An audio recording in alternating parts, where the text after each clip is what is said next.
ಟ್ರಸ್ಟಿಗಳು ಮತ್ತು ವಚನಾನಂದ ಶ್ರೀಗಳ ನಡುವಿನ ಜಟಾಪಟಿಯ ನಡುವೆ ವಚನಾನಂದ ಶ್ರೀಗಳ ವಿರುದ್ಧ ಪೋಕ್ಸೋ ಪ್ರಕರಣ ದಾಖಲಾಗಿದೆ.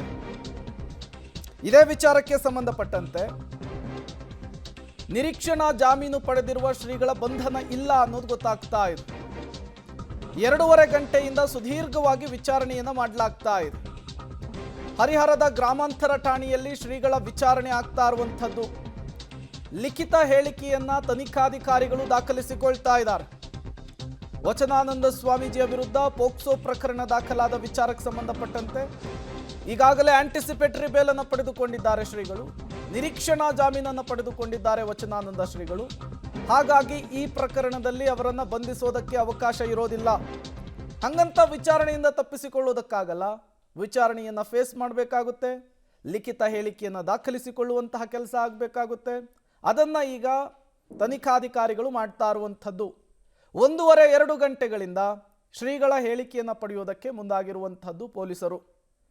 ಡೀಟೇಲ್ಸನ್ನು ಕೊಡೋದಕ್ಕೆ ಪುನೀತ್ ನೇರ ಸಂಪರ್ಕದಲ್ಲಿ ಜಾಯಿನ್ ಆಗಿದ್ದಾರೆ. ಪುನೀತ್, ಹೇಗೆ ಸಾಗ್ತಾ ಇದೆ ವಿಚಾರಣೆ ಶ್ರೀಗಳದ್ದು?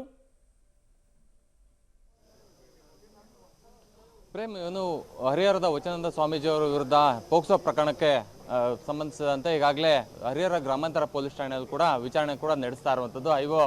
PSI ಮಂಜುಳಾ ಅವರ ನೇತೃತ್ವದಲ್ಲಿ ತನಿಖೆಯನ್ನು ಕೂಡ ನಡೆಸ್ತಾ ಇರುವಂಥದ್ದು ನಾವು ದೃಶ್ಯವನ್ನು ನೋಡಿದಾಗೇನು ದಾವಣಗೆರೆ ಜಿಲ್ಲೆ ಹರಿಹರದ ಗ್ರಾಮಾಂತರ ಪೊಲೀಸ್ ಠಾಣೆಯಲ್ಲಿ ಕೂಡ 9 ಗಂಟೆಯಿಂದಲೂ ಕೂಡ 2.5 ಗಂಟೆ ವಿಚಾರಣೆ ಕೂಡ ಮಂಜುಳಾ ಅವರು ಕೂಡ ಮಾಡ್ತಾ ಇರುವಂಥದ್ದು. ಪ್ರಮುಖವಾಗಿ ಗದಗ ಜಿಲ್ಲೆಯ ಲಕ್ಷ್ಮೀಶ್ವರದಲ್ಲಿ ಒಂದು ಪೋಕ್ಸೋ ಪ್ರಕರಣ ಸ್ವಾಮೀಜಿಗಳ ವಿರುದ್ಧ ದಾಖಲಾಗುತ್ತೆ.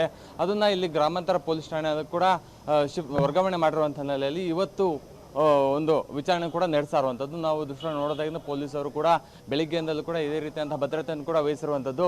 ಇನ್ನೊಂದು ಕಡೆ ಸ್ವಾಮೀಜಿಯವರ ಭಕ್ತರು ಕೂಡ ಈಗಾಗಲೇ ಆಗಮಿಸಿದ್ದಾರೆ.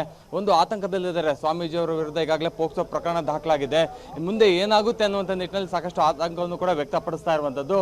ಒಂದು ಕಡೆ ಈಗಾಗಲೇ ಸ್ವಾಮೀಜಿಯವರು ಕೂಡ ನಿರೀಕ್ಷಣಾ ಜಾಮೀನು ಪಡೆದಿರುವಂಥ ಹಿನ್ನೆಲೆಯಲ್ಲಿ ಯಾವುದೇ ರೀತಿಯಂತಹ ಬಂಧನ ಕೂಡ ಆಗೋದಿಲ್ಲ. ಆದರೆ ವಿಚಾರಣೆಗೆ ಹಾಜರಾಗಬೇಕು. ವಿಚಾರಣೆ ಹಾಜರಾಗಲಿಲ್ಲ ಅಂತಂದರೆ ಅವರು ಜಾಮೀನು ರದ್ದಾಗುತ್ತೆ ಅನ್ನುವಂಥ ನಿಟ್ಟಿನಲ್ಲಿ ಈಗಾಗಲೇ ವಿಚಾರಣೆಗೆ ಕೂಡ ಹಾಜರಾಗಿರುವಂಥದ್ದು. ಇವ್ರಿಗೆ ಮಾತಾಡೋದಕ್ಕೋಸ್ಕರ ಭಕ್ತರೇ ಇದ್ದಾರೆ, ಅವ್ರನ್ನೇ ಮಾತಾಡ್ಸೋಣ.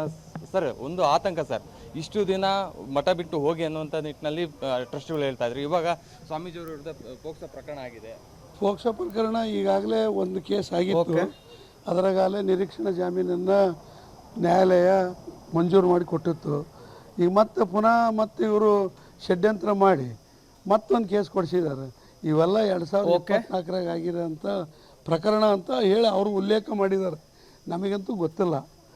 ಇವೆಲ್ಲ ಸತ್ಯಕ್ಕೆ ದೂರವಾದಂಥ ವಿಷಯಗಳು. ಇದ್ರಾಗ ಸತ್ಯಕ್ಕೆ ಜಯ ಹೊರತು ಸುಳ್ಳು ಆರೋಪ ಮಾಡೋದ್ರಾಗ. ಓಕೆ, ಥ್ಯಾಂಕ್ ಯು ಪುನೀತ್ ತಮ್ಮೆಲ್ಲ ಮಾಹಿತಿಗಾಗಿ.